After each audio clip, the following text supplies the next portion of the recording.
universidad, Sergio Arboleda presenta Las Tres Caras de la Moneda con Juan Lozano.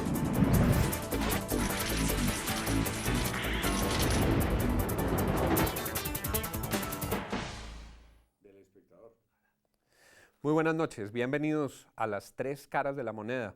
Hoy nuevamente con un tema que concentra toda la atención del país y que sigue generando incertidumbres y preocupaciones. El secuestro del general Alzate, su liberación y los episodios que vimos en el fin de semana, entre ellos la toma brutal de Gorgona y la forma cruel como fue asesinado el teniente Suárez. Nos acompaña hoy en este programa, en el primer segmento, el reconocido columnista del periódico El Espectador, muy leído los domingos, profesor universitario, abogado, Ramiro Bejarano. Bienvenido, doctor Ramiro. Gracias, Juan, por su invitación, muy amable.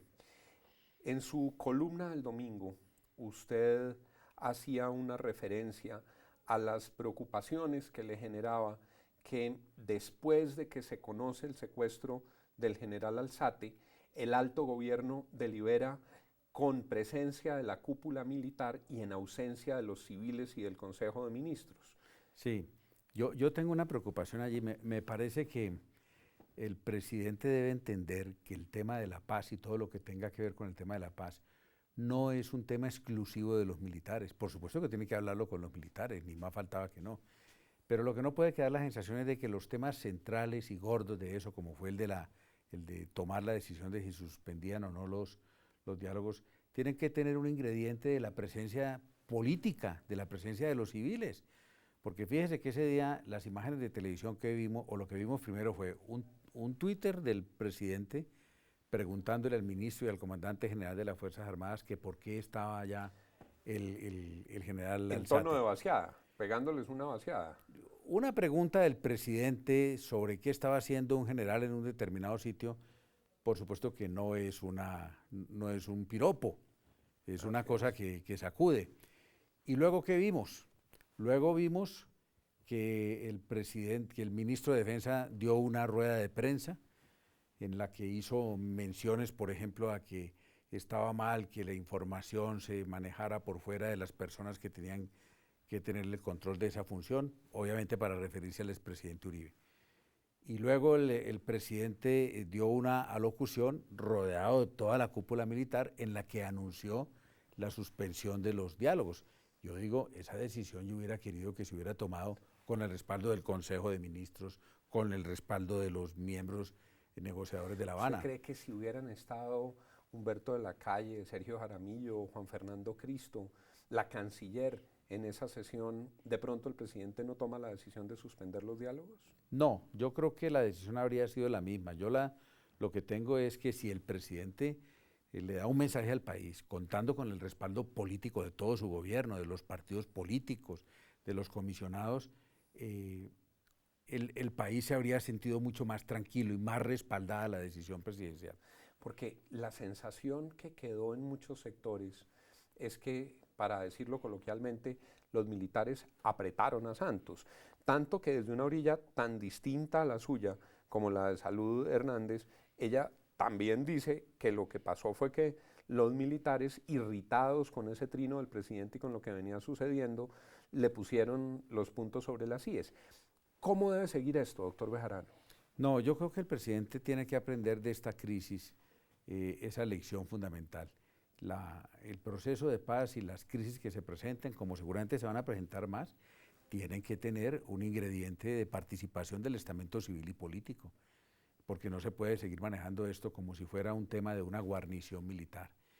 Y en eso tenemos que estar representados todos los partidos políticos, el gabinete, el mayor número posible de gente, pero no puede ser que el presidente se siente con su ministro de Defensa, que yo siento que cada día está en una situación muy complicada, muy difícil, porque es que yo también me preguntaba en la columna, y hoy me pregunto, ¿por qué es posible que a 15 minutos de Quibdó haya una zona que está completamente gobernada por las FARC? Perdida, según relatan los testimonios. ¿Y cómo es posible que la Armada Nacional se van de las FARC desde Guainía hasta hasta Gorgona, que hay un trayecto como de 2 horas y media por la noche, 2 horas y media de ida y 2 horas y media de venida, y nadie los intercepta. Desde Guapi. Desde Guapi, perdón. Así ¿no? es. Entonces dice uno, bueno, hay unas cosas que no se han explorado debidamente. Claro, hay una cantidad de preguntas sin contestar, entre otras, la primera de todas, ¿qué estaba haciendo el señor general Alzate sin camuflado de mochos, como vi que decían en los testimonios, para decir que estaba de pantaloneta en esa zona? Ahí hay muchas preguntas. Sí, yo espero que el general tenga una explicación, que por lo menos el país crea que a él lo engañaron, que le tendieron una celada, porque yo me resisto a creer que un general tan experto como él hubiera decidido ir allá simplemente de paseo y cometiendo semejante imprudencia. Yo creo que no. Doctor Bejarano, cuando usted aborda el tema militar, pues toca uno de los temas más sensibles en el proceso de paz. No es ningún misterio ni ningún secreto que los militares en muchos de sus estamentos no gustan de lo que se ha dicho del proceso. Les he oído en este mismo programa decir que palabras más, palabras menos, sería insostenible una ecuación del proceso de paz que termine con militares en las cárceles y guerrilleros gobernando, militares presos y guerrilleros en las curules. ¿Cómo abordar ese tema militar entonces? No, yo creo que allí hay que meterle mucha política al tema y hay que trabajar mucho el asunto con los militares, porque ellos tienen que estar dispuestos a una fórmula que sea como la siguiente. Evidentemente yo creo que ellos deben gozar de las mismas prerrogativas que irían a gozar los guerrilleros, pero eso no puede ser a cambio de nada.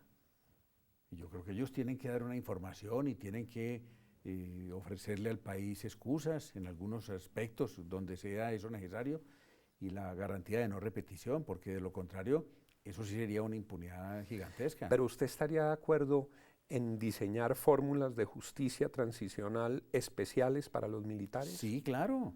Y yo lo he dicho públicamente, me parece que a los militares se les debe también dar un tratamiento, pero eso no puede ser como ellos o algunos lo pretenden, es que les den borrón y cuenta nueva y que quede todo olvidado. Eso no puede suceder. ¿A usted le gustó esa fórmula que sorprendentemente, y creo que era una señal incluso alentadora para el proceso, presentaron el expresidente Uribe y el fiscal Montealegre, de encontrar una zona de ubicación para los miembros de la guerrilla condenados con unos anillos de vigilancia? ¿A usted le parece que por esa ruta se pueden diseñar buenas soluciones? Yo creo que no, a mí me parece peligroso esa fórmula, porque esa fórmula tiene muy poquitas diferencias con el Caguán, que es darles un territorio a ellos para que estén allí mientras se adelantan las negociaciones de paz. Y ya vimos lo que fue el Caguán. El Caguán no solamente fue una burla al país, sino que allí se refugiaban guerrilleros que habían cometido delitos.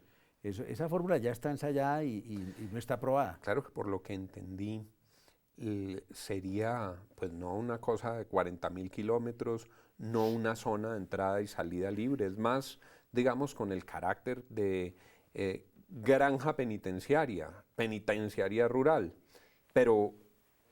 ¿Y a título de qué? Yo no entendería cómo sería eso, pues porque sería sacar entonces a los guerrilleros que están condenados y llevarlos para allá. ¿Y cuál es el sentido de eso? Si es que ellos están presos por cuenta del Estado, sacarlos para llevarlos a un sitio en una región apartada del país para que estén en qué. Yo creo que a mí la fórmula me pareció absolutamente inaceptable. ¿Usted cree que deberían definirse entonces otros mecanismos de reclusión y condena? Cuando llegue el tema de hacer la paz definitivamente y cuando se hable el último punto que tendrá que ver con eso, por supuesto que sí, pero lo que me parece que tiene que haber es una identificación para todos, la misma solución. Para todos entre iguales.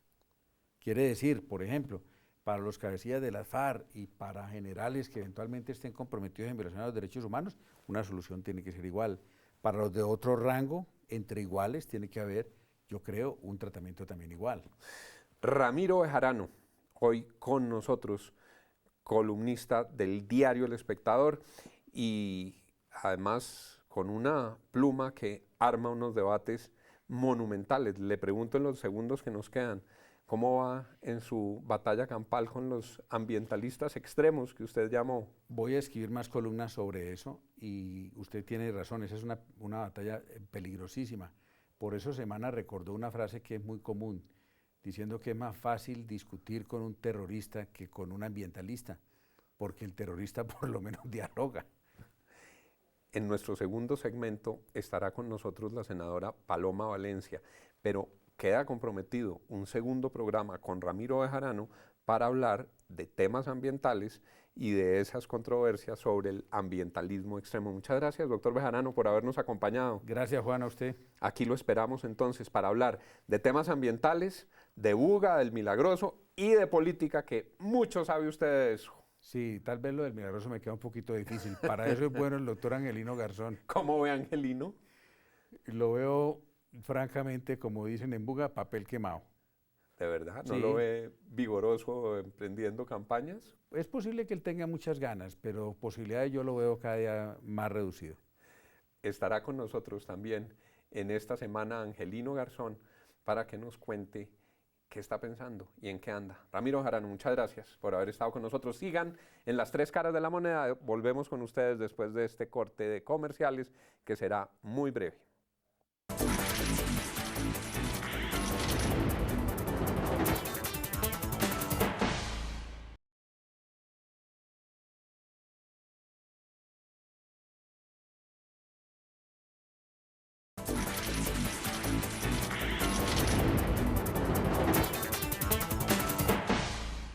Aquí regresamos a nuestro último segmento en las tres caras de la moneda hoy, tal como estaba anunciado. Es muy grato tener con nosotros a la senadora Paloma Valencia. Bienvenida. Muchísimas gracias, doctor Juan. Un placer estar aquí estrenando su programa. El gusto para nosotros y para los televidentes. Se ha convertido en una firme voz dentro del Centro Democrático. Senadora referencia, me decía el otro día un colega. Hombre, pues yo agradezco mucho que el trabajo que he venido haciendo y el esfuerzo que hemos dedicado se vea, porque creo que era importante que las voces del uribismo, de quienes tenemos críticas al proceso de paz, de quienes vemos los problemas del país desde otra orilla, pues pudiéramos aparecer en el plano de la política. Y la idea hoy es poder escuchar su opinión sobre lo que ocurrió el fin de semana, el secuestro del general Alzate, la forma como se ha manejado y la toma de Gorgona, la toma violenta y cruel en Gorgona. Empecemos por lo que le preguntaba yo a Ramiro Bejarano. Él en su columna señala que siente que los militares apretaron al presidente y que faltó gobierno civil en la Casa de Nariño cuando se tomó la decisión de suspender los diálogos. ¿Qué opina usted de esa relación militares-Santos? Yo lo que veo es que el país está pagando el proceso de paz con su seguridad. Cuando uno piensa cuál ha sido el precio de la negociación con las FARC, uno diría pues que hemos perdido muchísimo terreno en el tema político, que las FARC han perdido ese estigma de terroristas y se han ido graduando otra vez de ideólogos de izquierda, pero todo eso me parece que es menor. Aquí lo que yo veo es que los colombianos hemos pagado este proceso de paz con la seguridad, y eso es gravísimo, porque yo no creo que esto sea un tema de sociedad civil y ejército, o de si queremos la paz o no. La paz hay que entenderla de una manera muchísimo más amplia, diría yo, doctor Juan, porque la negociación de las FARC contribuye a la paz de Colombia, si es buena, pero una negociación, como se ha venido adelantando, todo lo contrario, en mi opinión, favorece la violencia y favorece la proliferación de la violencia en el país. Cuando yo hago críticas sobre el proceso de paz, no las hago pensando que ojalá haya más guerra. Todo lo contrario, las hago pensando en que si seguimos por este camino de negociación, si seguimos confundiendo La Habana con la paz de Colombia, vamos a permitir que en Colombia haya muchos años de violencia. Entonces, yo creería que esto no es un tema de militares o de la fuerza versus el diálogo. Yo creo que esto es un tema estructural sobre qué se entiende por paz. Una vez se produce el secuestro del general Alzate, hay un trino del presidente que parece reclamarle a la fuerza pública por la forma extraña en la que termina el general Alzate en manos de las FARC, y después viene la suspensión de los diálogos. ¿Usted estuvo de acuerdo con la suspensión de los diálogos? Lo que pasa es que yo hubiera suspendido los diálogos hace mucho tiempo. Yo creo que el presidente Santos le ha apostado tanto a los diálogos de paz que hoy no tiene maniobra sobre el proceso, no tiene posibilidades de alejarse de él, está completamente empeñado, diría yo. Yo lo que creo es que cuando él dijo que este proceso iba a ser de meses, entonces se podía hacer en medio del conflicto, porque se suponía que la voluntad de paz de las FARC era tan grande que se iba a lograr una negociación donde los colombianos no teníamos que ver la voluntad de paz expresamente. Permítame que le interrumpa. El propio Enrique Santos, hermano del presidente, en una de las declaraciones que dio después de que escribió el libro de Así empezó todo, confiesa y lo dice cándidamente, honestamente, dice, sí pensábamos que esto era más corto. Claro. Sí teníamos una idea distinta. Y entonces ellos pactaron unas condiciones confiando en una buena fe de las FARC que no hemos visto. Y creo que el gobierno hoy en día se tendría que preguntar cuál es la voluntad de paz de las FARC. Uno ve las declaraciones hoy de los guerrilleros diciendo que esto no va a ser tan fácil de componer, que el presidente está haciendo una pataleta, siguen irrespetando nuestras instituciones, siguen burlándose de la sociedad colombiana, y eso tiene un límite, incluso para un gobierno que lo ha apostado todo. Entonces, a mí lo que más me preocupa, doctor Juan, es que está cumpliéndose las palabras del presidente Santos, que dijo por allá en España que él solamente rompería el proceso de paz si mataban a alguien importante.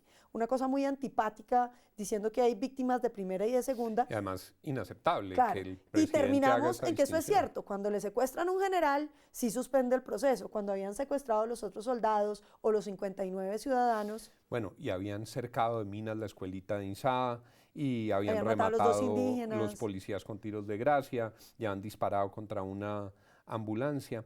Pero una vez eso se produce, ¿cómo manejar el asunto ahora? Después del anuncio de los países facilitadores de que las FARC están dispuestas a liberar al general Alzate, viene la madrugada del sábado la tragedia de Gorgona. ¿Cómo manejar eso? Senadora, ustedes... Yo, si fuera el presidente de la República, exigiría un cese unilateral de las acciones criminales. Yo creo que está haciendo aguas el sistema de negociación. Los colombianos no pueden creer en un proceso donde las FARC todos los días asesinan. Mire, a mí me duele mucho lo de Gorgona porque creo que era el último territorio del departamento del Cauca que no había sido atacado por las FARC. Hoy ya podemos decir que todo el Cauca se perdió. Pero no solamente el Cauca, doctor Londoño, doctor Juan, lo que perdimos en el Tolima, su tierra y la mía. Usted no sabe la angustia que tienen hoy los habitantes del sur del Tolima, donde en el corregimiento de La Herrera, por ejemplo, hubo escasez de víveres porque las FARC no dejan entrar comida.